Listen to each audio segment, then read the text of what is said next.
Hey everyone, and welcome to this explainer. I am so glad you're joining us today, because we're going to be diving into a deeply human and honestly incredibly important topic, the scientific reality of ASMR for mood support.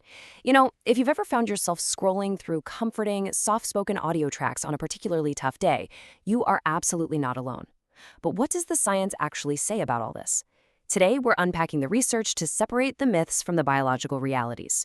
We're going to explore exactly how sound affects mood disorders, what it can actually do, and, just as importantly, what it literally can't. So get comfortable and let's get right into it. Right out of the gate, we have to tackle the big question. Can ASMR help with depression? Well, let's look at this carefully. The most accurate answer, and the one backed by current research, is that ASMR absolutely can support mood for some people, but it is not and should never be viewed as a standalone treatment for depression. That distinction is absolutely crucial as we go through this explainer. We're looking at a tool for gentle, temporary support here, not a medical cure. So here is our roadmap for today. We'll start with part 1, the careful answer, then move into part 2, what the research shows. After that, we'll look at part 3, calming the nervous system, explore part 4, sleep and mood support, and finally wrap everything up with part 5, using ASMR safely. Okay, part 1, the careful answer. Precision and compassion. We really need to draw a clear boundary right up front. ASMR falls firmly under the umbrella of mood support. What we're talking about is temporary relief, giving the mind a gentle rest, and offering sensory redirection away from those heavy thoughts. On the flip side, clinical treatment involves professional therapy, appropriate medication, crisis support, and comprehensive medical care. ASMR just doesn't belong in that clinical category. It's a comforting companion to care, for sure, but it doesn't replace the heavy lifting of real clinical treatment. You see, depression is incredibly complex. It's far, far more than just feeling a little sad, right? It affects your entire system. It can completely upend your sleep patterns, drain your daily motivation, and totally alter your appetite and energy levels. It impacts your concentration, deeply damages self-worth, and can even strip away your ability to feel pleasure at all. It can be mild, severe, temporary, or even life-threatening. And because depression is this multifaceted, it demands a multifaceted response. ASMR is just one tiny, gentle part of addressing a highly complex condition. Moving on to part 2, what the research shows, the science of sound and mood. Let's take a look at the scientific momentum over the last decade, because it's actually pretty fascinating. Back in 2015, Barratt and Davis published some early survey work. They found that a lot of users were self-reporting that ASMR helped them relax, supported their sleep, and improved their overall mood. But, self-reporting was really just the tip of the iceberg. Fast forward to 2018, Poerio and colleagues published research bringing us hard physiological data. They proved that for people sensitive to ASMR, these sounds actually reduced heart rates and increased positive feelings of calm. And then, more recently in 2022, Smejka and Wiggs took it even further. They conducted targeted studies looking specifically at arousal and mood in adults experiencing symptoms of depression and insomnia. So the research has rapidly moved from simple user surveys right into the biological mechanics of mood disorders. We're even seeing newer clinical work combining breathing relaxation training directly with ASMR. But let's keep ourselves grounded here. ASMR does not cure depression, period. What the science is actually telling us is that it creates a physiological state that is simply easier for the mind and body to rest inside. And for someone struggling with a profoundly low mood, creating an internal environment where the body can just pause and rest, that is an incredibly meaningful physiological shift, even if it's just temporary. Which brings us to part 3, calming the nervous system, redirecting the mind and body.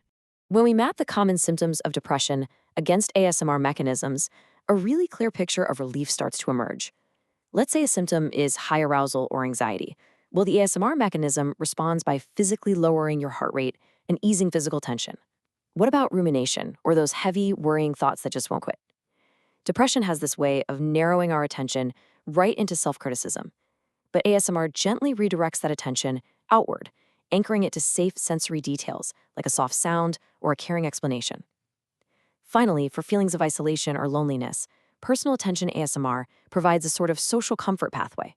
Now, it definitely doesn't replace real human connection, but it can softly blunt the sharp edges of loneliness for a little while. The research also highlights a specific, entirely exhausting physical state known as inner friction. You might know this feeling. Some people with depression feel completely slowed down, while others feel depressed and anxious at the exact same time. It's like your body is overwhelmingly tired, yet completely tense, It's awful. Calm ASMR helps reduce that inner friction. It basically whispers to your nervous system that it's safe to drop the tension, even just for a minute, finally aligning your physical state with your desperate need for rest. Just consider this incredibly powerful perspective from one user. They said, "This is 10 minutes where I do not have to fight my own body." If you use ASMR for mood support, this is absolutely the mindset to adopt. Remove that heavy pressure of trying to fix yourself. You aren't using an audio track to cure your depression.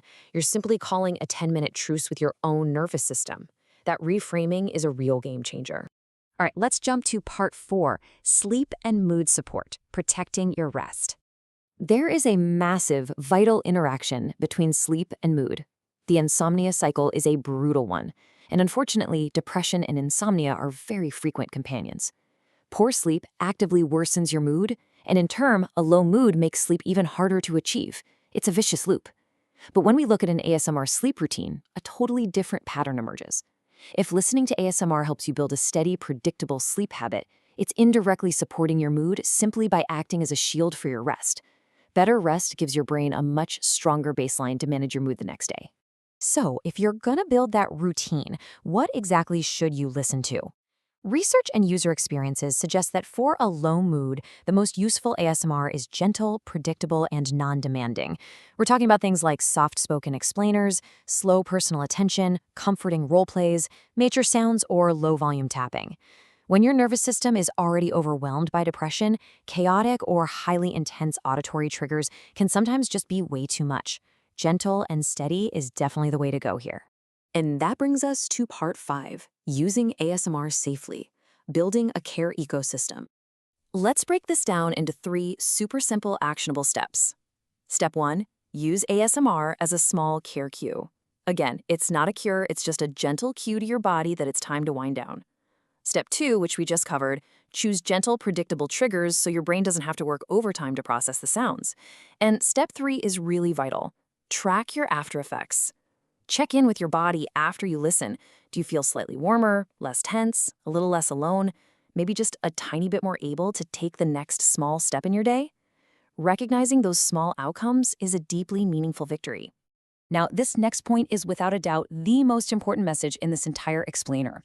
If your depression is persistent, if it's actively worsening, or if it includes any thoughts of self-harm, ASMR is not enough. You deserve real professional support, and you should seek immediate help if you're in danger. There are crisis support lines, therapists, and medical professionals whose exact job is to help you through this. Please do not rely on audio tracks when you need clinical care. When you're managing depression, you are essentially building a wall of support, a care ecosystem. The big, heavy foundational blocks are professional therapy, appropriate medication if prescribed, prioritizing sleep and movement, getting proper food, and seeing daylight. Real human connection is a huge block in there too. ASMR and small routines, they're the border. They are the gentle, soothing filler that holds the small gaps together. It fits perfectly, as long as it's just one piece of a much larger, supportive picture. So we've explored the clinical history, the physiological mechanics, and the safe usage of ASMR for mood support.